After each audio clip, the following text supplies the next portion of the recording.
La finale approche et la pression se fait ressentir. Dimanche 18 décembre, Emmanuel Macron sera présent lors du dernier match de la compétition, entre la France et l'Argentine. Pour l'occasion, il sera accompagné de plusieurs adeptes du ballon rond, dont des joueurs qui auraient pu faire partie de l'aventure. D'autres, selon Le Parisien, seront absents. Le coup d'envoi de la grande finale de la Coupe du Monde au Qatar est très attendu. Ce dimanche 18 décembre, l'équipe de France de Didier Deschamps affrontera l'Argentine de Lionel Messi lors d'un match à la tension insoutenable. Ces deux nations rêvent de leur troisième étoile plus que jamais et seront prêtes à tout pour la ramener à la maison. Les Bleus pourront compter sur la présence de nombreux supporters en tribune, mais aussi du chef de l'État, Emmanuel Macron.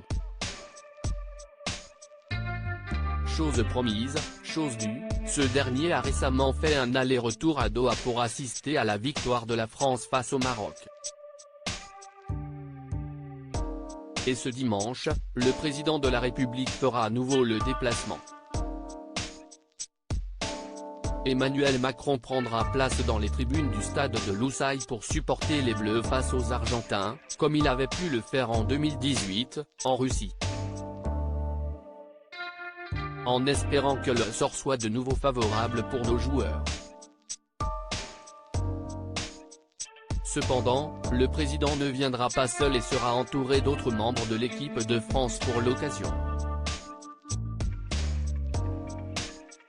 Quels joueurs présents et quels joueurs absents en tribune?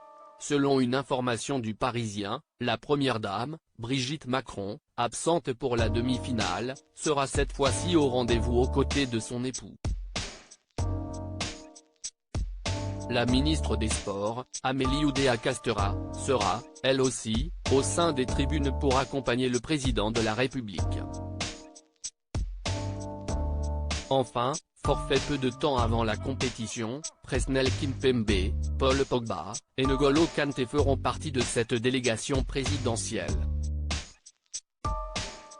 En revanche, d'autres grandes figures du football français ont décidé de refuser l'invitation et ne seront pas présents, ni Laurent Blanc, ni Michel Platini, ni Karim Benzema, cependant conviés, ne feront partie de cette délégation.